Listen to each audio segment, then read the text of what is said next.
Soomaaliya mudane Xasan Sheekh Maxamuud ayaa kormeerkan uu ku tagay maanta dekedda weyn ee Muqdisho wuxuu xiriga ka jarayay mashruuca haama shidaal oo noqon doona keedka shidaalka dalka kaasi oo laga hirgeliyay dekedda weyn ee magaalada Muqdisho madaxweynaha dawladda Soomaaliya oo mid u booqday qeybaha kala gedisan ee ka kooban tahay dekedda ayaa waxa ku soo dhaweeyay xubno ka tirsan wasaaradda gaadiidka dekedaha xukuumadda Soomaaliya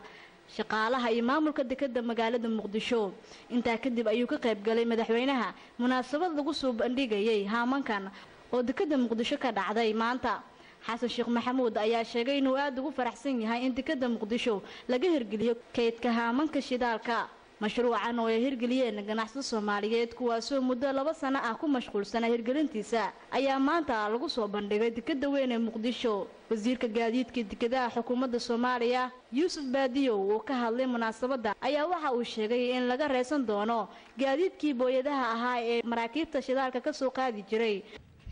mashruucani waxyaabo badan ayuu ka tarayaa dhaqaalaha dalka iyo dhibaatooyin badanna uu ka samad bixinayaa ganacsatada Soomaaliyeed marka uu horeysa waa sida maareeyaha uu sheegay dekedda waxa kaga soo baxaya markabka shidaalka tubooyin hoos mara ayaa lagu shubayaa kadibna laga dhaaminaya meeshan taasoo wasaqdi badan ee taangiyadii lagu qaadayay oo baabuurta dhibaato badan ay kala kulmaysay lagaga baaqsanayo tan labaad mashruucani waxa shaqo ka helaya dad fara badan oo Soomaaliyeed ugu dambeyntii madaxweynaha dawladda Soomaaliya mudane Xasan Sheekh Maxamuud ayaa ugu baaqay ganacsatada Soomaaliyeed inay maalgashi ku sameeyaan dalka Soomaaliya maadaama uu sheegay in hadda ay muuqato in dalka la maalgashan karo يعني مصالح الأمة دينع والبكو جرتا مركا آد يآد وأرن إديرة له آد لو غفر حق مغال كود يوم حان كور هذا سيدا رنتي أيهين آد يآد أرن لو غفر حواي وسود ويننا مركلا وهمبلييننا وأنا بقاديننا دتك جرع ستة اسكت جي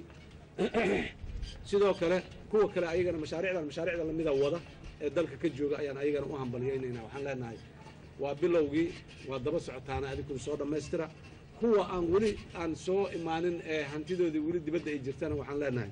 dhaqaalaha aad dibadda ku haysan Soomaaliya iska leh soo celiya dalkana dadka waxa ka dhaxeeya u qabta waxa noo gaargaarka oo qofka aan u leenahay waan soo aragnay waxa caamka ah oo dadka maslaxadooda ku jirta la maalgeliyo marka ganacsatada waxaan leenahay waxa caamka ah lama tan waa wax caam ah maxaan ku raadayay shirkadaha isgaarsiintu waa waxa caamka ah